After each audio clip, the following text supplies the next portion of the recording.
So good morning guys. तो चलिए start करते हैं आज के यानी कि 21 मार्च की इंपॉर्टेंट करंट अफेयर्स को। देखिए हमारा पहला प्रश्न क्या है।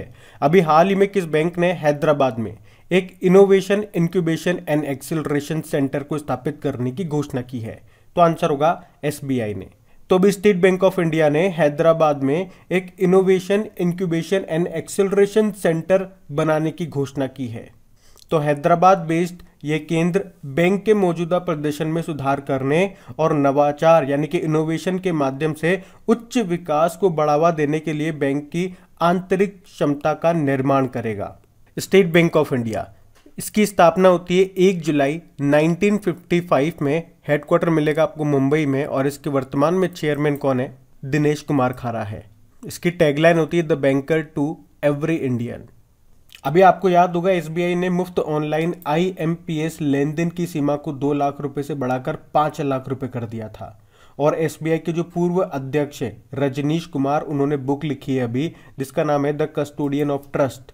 बाकी एक्सिस बैंक अभी आईएफआर अवार्ड्स 2022 में Asian bank of the year का अवार्ड जीता था इसने। और पंजाब नेशनल बैंक के एमडी/सीईओ बन गए अतुल कुमार गोयल। और यूको बैंक के कौन बन गए? सोमा शंकर प्रसाद बन गए। कि ध्यान रखना, बढ़ते आगे। अगला प्रश्न भी आपका बैंक से रिलेटेड ही है कि अभी हाल ही में किस बैंक ने कॉरपोरेट ग्राहकों के लिए ग्रीन डिपॉजिट प्रोग्राम को शुरू किया? तो आंसर होगा डीबीएस इंडिया बैंक। तो अभी डीबीएस इंडिया बैंक ने अभी हाल ही में कॉरपोरेट ग्राहकों के लिए अपना ग्रीन डिपॉजिट प्रोग्राम को शुरू करने की घोषणा की है। और इसका उद्देश्य क्या है? कंपनियों को पर्यावरण के अनुकूल परियोजनाओं का समर्थन करने के लिए एक आसान तरीका प्रदान करना। बाकी नाबार्ड से आपको याद आता होगा अभी इसने प्राकृतिक खेती को बढ़ावा देने के लिए एक प्रोग्राम शुरू किया था। क्या नाम है उसका? जीवा प्रोग्राम। और आईसीआईसीआई बैंक अभी आपको याद होगा इसके एमडी/सीईओ क्या नाम है? संदीप बख्शी। उनको business standard banker of the year 2020-21 के रूप में चुना गया था। और एक्सिस बैंक अभी पॉइंट ऑफ सेल मशीन स्थापित करने के मामले में देश का दूसरा सबसे बड़ा बैंक बना था ये। तो ये भी ध्यान रखना, बढ़ते आगे। फिर बताइए अभी हाल ही में किस राज्य सरकार ने बजट में पंचसूत्री नाम से एक पंचसूत्रीय योजना की घोषणा की है? तो आंसर होगा महाराष्ट्र। तो अभी महाराष्ट्र सरकार ने कृषि, स्वास्थ्य, मानव संसाधन, परिवहन और उद्योग इनको कवर करते हुए पंचसूत्री नाम से एक पंचस्तरीय योजना की घोषणा की है। तो राज्य के बजट 2022-23 के अनुसार अगले 5 सालों में इस कार्यक्रम के लिए 1.15 लाख करोड़ रुपए निर्धारित किया गया है। और अगले 3 सालों में इस कार्यक्रम के लिए 4 लाख करोड़ रुपए प्रदान किए जाएंगे। अब बात महाराष्ट्र की है तो ये रहा मैप में महाराष्ट्र। देखो इसकी कैपिटल क्या है? मुंबई है। अच्छा मुझे बताओ 2050 तक शुद्ध शून्य कार्बन उत्सर्जन का लक्ष्य निर्धारित करने वाला पहला दक्षिण एशियाई शहर कौन सा बना? तो आंसर होगा मुंबई। उसके अलावा आपको याद है 2023 में अंतर्राष्ट्रीय ओलंपिक समिति सत्र की मेजबानी कौन करेगा? मुंबई। भारत की पहली वाटर टैक्सी सेवा का उद्घाटन कहां पे किया गया? मुंबई में। अभी टॉम इंडेक्स आया था, उसमें सबसे भीड़ भाड़ वाले शहरों की सूची बताई गई थी। उसमें भारत में टॉप पे रहा था मुंबई जो कि विश्व में 5वें स्थान पे था। और दुनिया में सबसे भीड़ भाड़ वाला शहर बताया था उसमें तुर्की के इस्तांबुल को। और देश का पहला ड्राइव इन वैक्सीनेशन सेंटर ये कहाँ पे शुरू हुआ? महाराष्ट्र के मुंबई में। और मुंबई किस द्वीप पर स्थित है? सालसेट द्वीप पर। और किस नदी के मुहाने? उल्हास नदी। अच्छा मुंबई के साथ में 2 दर्रे आपको मिलेंगे। एक है थालघाट दर्रा जो कि मुंबई को नासिक से जोड़ता है, दूसरा है भोरघाट दर्रा जो कि मुंबई को पुणे से जोड़ता है। और आपको याद होगा ट्रैफिक सिग्नल पर महिला के आकृति लगाने वाला भारत का पहला शहर बना था मुंबई। यहाँ के मुख्यमंत्री हैं उद्धव ठाकरे, गवर्नर हो गए भगत सिंह कोश्यारी और चीफ जस्टिस है दीपांकर दत्त। उसके अलावा याद रखना महाराष्ट्र ने देश की पहली मेडिकल सिटी जिसका नाम रखा इंद्रायणी मेडिसिटी, ये कहाँ पर स्थापित करने की घोषणा की? पुणे में। मतलब यहाँ पे सभी उपचार एक ही स्थान पर उपलब्ध होंगे। और आपको याद है महाराष्ट्र कृषि निर्यात नीति बनने वाला पहला राज्य बन गया है। और महाराष्ट्र $1 ट्रिलियन की अर्थव्यवस्था वाला भारत का पहला राज्य बनने जा रहा है। अच्छा बुलेट ट्रेन कहाँ से कहाँ चलेगी? मुंबई से अहमदाबाद। और इसका पहला स्टेशन तैयार हो रहा है सूरत में। तो ये सारे पॉइंट आप ध्यान रखना, बढ़ते आगे। अच्छा बताइए, हाल ही में 35वां सूरजकुंड अंतरराष्ट्रीय शिल्प मेला ये कहाँ पे शुरू हुआ? तो आंसर होगा फरीदाबाद। तो अभी 19 मार्च से हरियाणा के फरीदाबाद में 35वां सूरजकुंड अंतरराष्ट्रीय मेला ये शुरू हुआ है। इस मेले में 30 से ज़्यादा देश पार्टिसिपेट कर रहे हैं और ये एक तरह का शिल्प यानी कि क्राफ्ट का मेला है। तो याद रखना कहाँ पे हो रहा है? हरियाणा के फरीदाबाद में। और इसमें भागीदार देश कौन है? उज्बेकिस्तान है। और थीम स्टेट कौन है? जम्मू कश्मीर है। अच्छा, अगर आपसे पूछा जाए कि पहला ड्रोन मेला ये कहाँ पे लगा था, तो आंसर होगा ग्वालियर मध्य प्रदेश में। अभी पूसा कृषि विज्ञान मेला कहाँ पे आयोजित हुआ? दिल्ली में। पुष्कर मेला तो आप जानते ही हो, अजमेर राजस्थान में लगता है। और पुष्कर फेस्टिवल ये जम्मू कश्मीर में। और खीर भवानी मेला पूछ लें या बंगस आवाम मेला पूछ लें, ये होता है जम्मू कश्मीर में। तो याद रखना ये भी बढ़ते आगे। चलिए बताइए, अभी हाल ही में फ्लिपकार्ट हेल्थ प्लस के सीईओ कौन बने? तो आंसर होगा प्रशांत झावेरी। तो अभी फ्लिपकार्ट की नई हेल्थ केयर पहल है फ्लिपकार्ट हेल्थ प्लस। इसने अपोलो हेल्थ के पूर्व कार्यकारी प्रशांत झावेरी को अपना सीईओ बनाया है। तो इनका नाम याद रखना। बाकी रंजीत रथ अभी ऑयल इंडिया के सीएमडी बने। माधवी पुरी बुच सेबी की पहली महिला अध्यक्ष बनी। और विनीत जोशी सीबीएसई के अध्यक्ष बने। अगर पूछते आपसे एनसीईआरटी के डायरेक्टर कौन बने, तो आंसर होता दिनेश प्रसाद सकलानी। याद रखना ये नाम भी पढ़ते आगे। अच्छा बताइए, अभी हाल ही में किसने अंतरिक्ष में उपग्रह को नष्ट करने वाला लेजर हथियार विकसित किया? तो आंसर होगा चाइना ने। तो अभी चाइना में शोधकर्ताओं ने एक माइक्रोवेव मशीन रिलेटिविस्टिक क्लाइस्ट्रॉन एम्पलीफायर विकसित किया है, जो कि एक तरह का लेजर हथियार है जो अंतरिक्ष में सैटेलाइट्स को तबाह या जाम कर सकता है। अब ये बनाया है चाइना ने। तो ये रहा मैप में चाइना। देखो, चाइना की कैपिटल बीजिंग है और बीजिंग में ही एशियन इंफ्रास्ट्रक्चर इन्वेस्टमेंट बैंक का हेडक्वार्टर आपको मिलेगा। शंघाई कोऑपरेशन ऑर्गेनाइजेशन का हेडक्वार्टर भी यहीं पर मिलेगा। करेंसी रेनमिनबी है, प्रेसिडेंट है शी जिनपिंग। और अभी चाइना में भारतीय राजदूत कौन बने थे एम्बेसडर? प्रदीप कुमार रावत। और आपको याद होगा चाइना ने ग्लोबल रोबोटिक्स हब बनने के लिए 2025 तक यानी कि 5 वर्षीय योजना शुरू की है। और अभी चलो पहले तो ये बताओ, उबेर कप का संबंध किससे है और थॉमस कप का संबंध किससे है? बैडमिंटन से है। और अभी उबेर कप को जीता था चाइना ने जापान को हरा के, और थॉमस कप को जीता था इंडोनेशिया ने चाइना को हरा करके। अभी आपके विंटर ओलंपिक्स ये यहाँ पे हुए थे बीजिंग चाइना में।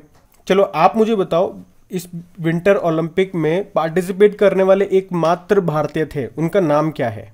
और चाइना ने दुनिया का पहला पृथ्वी विज्ञान उपग्रह लॉन्च किया था, उसका नाम क्या है? गुआंगमू। और चाइना ने अपना पहला सोलर एक्सप्लोरेशन सैटेलाइट भी लॉन्च किया था, उसका नाम है शी है। उसके अलावा आपको याद होगा 2022 में ही एशियन पैरा गेम्स होंगे चाइना में, जिसका शुभंकर है फेई फेई। 2022 में ही 19वें एशियन गेम्स होंगे चाइना के हांगझाओ में, जिसका शुभंकर है स्मार्ट ट्रिपलेट। और 2023 में 18वें एएफसी यानी कि Asian football confederation Asian cup होंगे चाइना में ही। तो याद रखना ये सब बढ़ते आगे। फिर बताइए, हाल ही में फसल विविधीकरण सूचकांक यानी कि क्रॉप डाइवर्सिफिकेशन इंडेक्स, इसको लागू करने वाला भारत का पहला राज्य कौन सा बन गया? तो आंसर होगा तेलंगाना। तो तेलंगाना भारत का पहला ऐसा राज्य बन गया है जिसने अपने फसल विविधीकरण पैटर्न को एक सूचकांक के रूप में दर्ज करके फसल विविधीकरण सूचकांक को अपनाया है। तो क्रॉप डाइवर्सिफिकेशन इंडेक्स यानी कि फसल विविधीकरण सूचकांक, इसके अनुसार तेलंगाना में 77 किस्मों की फसल उगाई जाती है, जिनमें से फसल विविधीकरण के लिए केवल 10 फसलों को चुना जाता है। तो ये सूचकांक राज्य में भविष्य में फसल विविधीकरण के लिए आधार के रूप में काम करेगा। अब बात तेलंगाना की है, तो ये रहा मैप में तेलंगाना। देखो, तेलंगाना की कैपिटल आपने कहा हैदराबाद है, और हैदराबाद किस नदी के किनारे स्थित है? मूसी नदी के किनारे। और अगर आपसे पूछा जाए देश का पहला पूर्ण महिला स्वामित्व वाला FLO यानी कि फिक्की लेडीज ऑर्गेनाइजेशन औद्योगिक पार्क कहाँ पे स्थापित किया गया? तो आंसर होगा हैदराबाद में ही। और माइक्रोसॉफ्ट हैदराबाद में ही भारत का सबसे बड़ा और भारत का चौथा डेटा सेंटर स्थापित करेगा हैदराबाद में ही। और स्टैच्यू ऑफ इक्वलिटी का उद्घाटन भी अभी हैदराबाद में ही किया गया था, जो कि संत रामानुजाचार्य की स्टैच्यू है। इसकी ऊंचाई है 216 फीट। और भारत का पहला ओपन रॉक संग्रहालय ये कहाँ पे खुला? हैदराबाद में ही। उसके अलावा याद रखना भारत का पहला ट्रांसजेंडर कम्युनिटी डेस्क भी खुला था हैदराबाद में। और हैदराबाद में जो आपको नेहरू जूलॉजिकल पार्क मिलेगा उसे ISO सर्टिफिकेट मिला है, और इसी के साथ ISO सर्टिफिकेट पाने वाला ये देश का पहला चिड़ियाघर भी बन गया। बाकी दुनिया का सबसे बड़ा मेडिटेशन सेंटर ये आपका हैदराबाद में ही खुला था। यहाँ के मुख्यमंत्री कौन है? के चंद्रशेखर राव। गवर्नर है तमिलिसाई सौंदरराजन, जो कि पुडुचेरी के लेफ्टिनेंट गवर्नर का भी अतिरिक्त प्रभार संभाल रही हैं। अच्छा बताओ, मेदा राम जतारा महोत्सव 2022 ये कहाँ पे आयोजित हुआ था? तेलंगाना में।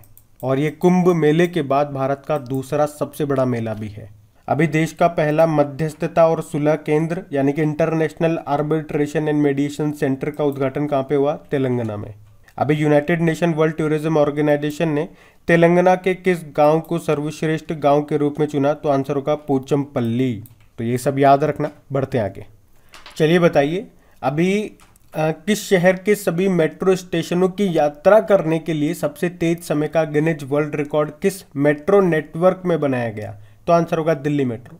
तो दिल्ली मेट्रो रेल कॉरपोरेशन के कर्मचारी हैं प्रफुतल सिंह। उन्होंने शहर के सभी मेट्रो स्टेशनों की यात्रा करने के लिए सबसे तेज समय दर्ज करने के लिए गिनीज वर्ल्ड रिकॉर्ड बनाया। इसमें वो शहर के सभी 254 स्टेशनों की यात्रा करने वाले दुनिया के पहले व्यक्ति बन गए हैं। उन्होंने केवल 16 घंटे और 2 मिनट में 348 किलोमीटर की दूरी तय की। मतलब कहने की बात यह है कि कितने फोकट बैठे हैं लोग।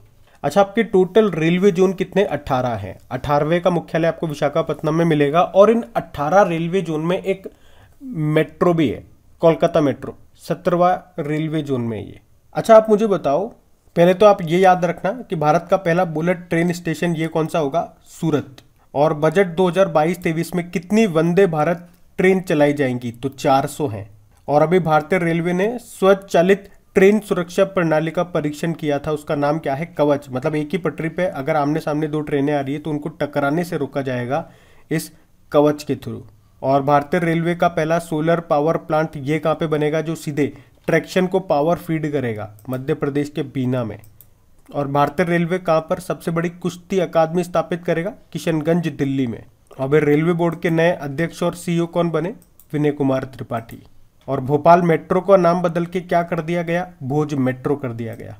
याद रखना ये। बढ़ते आगे। अच्छा, फिर बताइए, अभी हाल ही में किस राज्य ने integrated hospital facility management service को अपनाया है? तो आंसर होगा तेलंगाना। तो अभी तेलंगाना सरकार ने integrated hospital facility management service को अपनाने की योजना बनाई है। इसका उद्देश्य क्या है? सरकारी स्वास्थ्य सुविधाओं में मरीजों के लिए बेड साइड देखभाल, स्वच्छता और जनशक्ति की उपलब्धता सहित समग्र स्वास्थ्य सेवाओं में सुधार करना। इसमें एक महीने में प्रति अस्पताल बिस्तर 7500 रुपये का खर्च शामिल है। अब तेलंगाना की बात है तो तेलंगाना के बारे में तो हम पढ़ चुके हैं, तो अभी हम बढ़ते आगे। चलिए बताइए, अभी हाल ही में किस राज्य ने ज्योति संजीवनी योजना लागू की है? तो आंसर होगा कर्नाटक। तो अभी कर्नाटक सरकार ने ज्योति संजीवनी योजना शुरू की है, जो कि एक कैशलेस योजना है जो सरकारी कर्मचारियों और उनके परिवार के सदस्यों को दी जाने वाली गंभीर बीमारियों के लिए है। और अभी मुख्यमंत्री बसवराज बोम्मई ने, जो कर्नाटक के मुख्यमंत्री हैं, उन्होंने विधान परिषद को आश्वासन दिया है कि सरकार समीक्षा करेगी कि क्या राज्य सरकार के पेंशन भोगियों को ज्योति संजीवनी योजना के तहत लाया जा सकता है। अब बात कर्नाटक की है तो ये रहा मैप में कर्नाटक। इसकी कैपिटल है बंगलुरु। बंगलुरु में आपको इन्फोसिस का हेडक्वार्टर मिलेगा, विप्रो का हेडक्वार्टर मिलेगा, हिंदुस्तान एरोनॉटिकल लिमिटेड का मिलेगा, इसरो का मिलेगा, और सिलिकॉन वैली ऑफ इंडिया इसी को कहते हैं।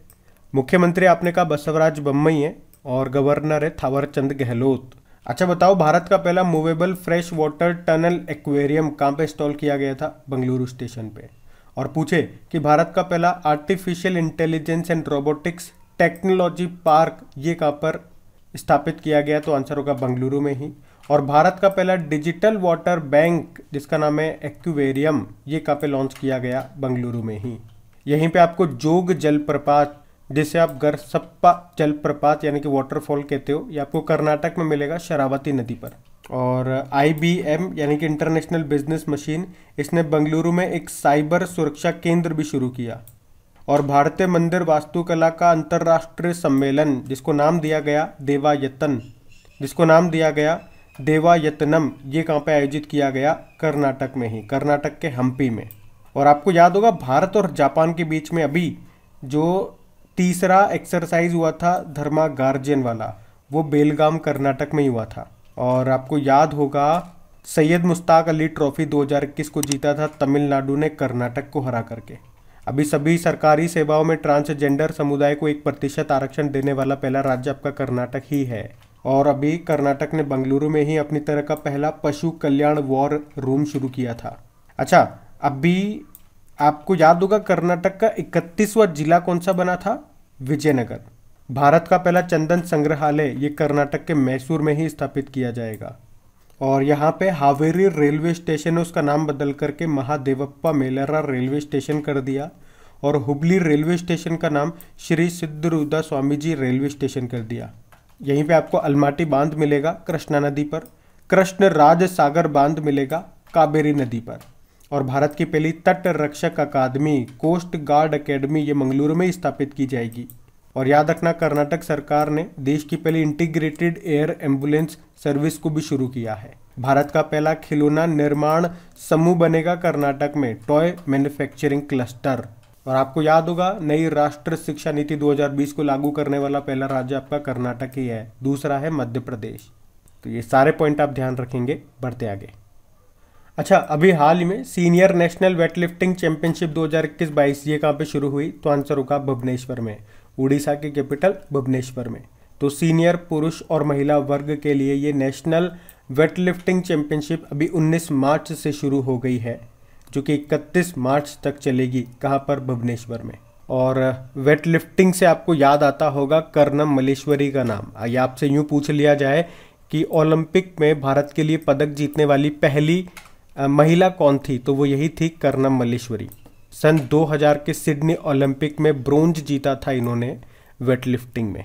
चलो आप मुझे बता दो, अगर आपसे प्रश्न पूछ ले कि ओलंपिक में भारत के लिए पदक जीतने वाले पहले भारतीय कौन बने थे?